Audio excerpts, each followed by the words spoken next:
سین آپ نے دیکھا ہے ٹیلی ویژن میں یا ایسی کوئی کتاب پڑھی ہے یا کوئی بھی ایسی چیز کہ جس سے جسم کے اندر خلل آتا ہے، یعنی انسان کے ایموشنز جو ہیں وہ ڈسٹرب ہوتے ہیں، تو ایموشن کے فرق سے یہ ڈسچارج ہوتا ہے. یعنی لیکوریا جو ہوتا ہے بغیر ایموشنز کے ہوتا ہے، لیکن یہ ایموشنل کیفیت کے ساتھ ہوتا ہے. ایموشنل کیفیت کے ساتھ جو بیڈ ڈسچارج ہوتا ہے اس سے استنجا بھی لازم ہے اور وضو بھی لازم ہے، لیکن نہانا لازم نہیں. وہ بھی ہو سکتا ہے، کوئی سائیکولوجیکل پرابلم ہو سکتا ہے یا کچھ بھی، اس کو نام دے سکتے ہیں، لیکن مزے میں لفظ اب یہ سمجھے جیسے مزہ لفظ ہے نہیں، اسی سے نکلا ہے یہ لفظ. ٹھیک ہے. ایک بچی کی ریسنٹلی شادی ہوئی، اس نے ایک میل مجھ کو کی، وہ اس قدر بیچاری پریشان، چھوٹی سی عمر کی بچی کی شادی ہوگی، اس کو شاید پہلے سے کسی نے کچھ نہیں بتایا، نہ ماں بتاتی نہ کوئی اور، جو ضروری چیز ہے وہ کوئی نہیں بتاتا اور فضول میں بہت کچھ پڑھ لیتے. تو اب وہ کچھ بہت ہی جینون جو اس کے شوہر کے رویے تھے ان پر وہ اس قدر خوفزدہ تھی اور پریشان تھی، شاید میرے ساتھ کوئی بہت ہی گناہ کا کام ہو رہا ہے اس طرح.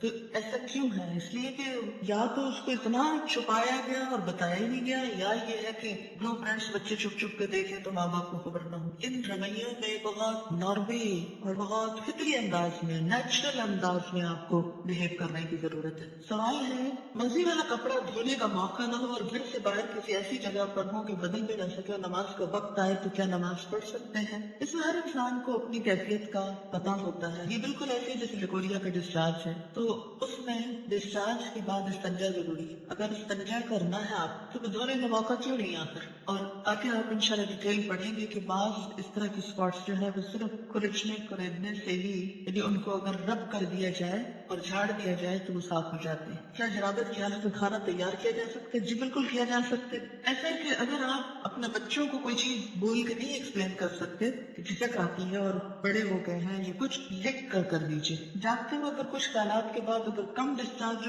بات یہ ہے کہ کم ہو یا زیادہ ہو، جو ڈسچارج ہے اس کے لیے استنجا اور وضو دونوں ضروری ہے. ایک لڑکی کی ماں نہ تھی، چچی اور کچھ آنٹیز رہتی تھی. جب اس بیچاری کو پیریڈز ہوئے تو اس نے بھائیوں کو بتایا، کیونکہ بھائیوں سے چھوٹی تھی. وہ بھائی پریشان ہو گئے، ڈاکٹر کے پاس لے جانے لگے. تو لڑکی کے والد جب گھر آئے تو انہوں نے چچی سے کہا اور اس طرح. تو وہ انہیں بعض اوقات ایسی چیزیں پھر بہت امبیرسمنٹ کا سبب بن جاتی ہے نا، کہ جب بچوں کو آپ ماں نہیں بتا رہی جو ان کی سب سے بڑھ کے سرپاہ ہے، تو پھر وہ کیا کرتی ہیں، سہیلیوں سے پوچھتی ہیں، اوروں سے پوچھتی ہے، ادھر ادھر سے کوئی ان پہ ہنستا ہے، کوئی مذاق اڑاتا ہے. یہ ساری زندگی چیزیں خوف کی چیزیں بن کے رہ جاتی. تو اس سے بہتر ہے کہ وہ اوروں سے جا کے پوچھیں، کیوں نہ آپ ان کو بتائیں خود. بٹ جس آدمی کا کپڑے چینج کرنا یا دھونا ضروری ہے، اگر آپ کہیں باہر ہو یا آپ کو فیل ہی نہ ہو، دیکھیے کہ اس کیفیت کا تعلق ہی فیلنگ کے ساتھ، اگر فیلنگ ہی نہیں ہے تو جسٹ نارمل بات ہے. یعنی بعض لوگ اسٹرانگ ہوتے ہیں اور ان کو چھوٹی چھوٹی باتوں پہ فیلنگ نہیں آتی ایسی، تو ان کو پریشان ہونے کی ضرورت نہیں. تو پھر کیا بغیر وضو کے نماز پڑھ لیں؟ جی ہاں. جو فیلنگ ہی نہیں ہے تو پھر وضو کی ضرورت ہی نہیں، پھر نماز بھی پڑھ سکتے ہیں. ٹین ایجر لڑکوں کو اگر احتلام ہے تو نہانا واجب ہے. جی ہاں. یہی تو اب تک رونا رویا گیا ہے کہ اس سے غسل واجب ہو جاتا ہے، لازم ہو جاتا ہے، نماز نہیں ہوتی ہے. لیکن کتنے ہمارے ٹین ایجرز کو پتا ہے؟ یہ بھی دیکھ لیجیے. کیا احتلام سوئے بغیر بالکل نہیں ہو سکتا؟ نہیں. احتلام نیند کے ساتھ اس کا تعلق، چاہے خواب دیکھا جائے یا نہ. اس کا روٹ کیا ہے؟ جائیے اس پہ احلام، احلام، حلم، خواب. تو اسی سے بات ابتدائی ہے، احتلام، خواب دیکھنا.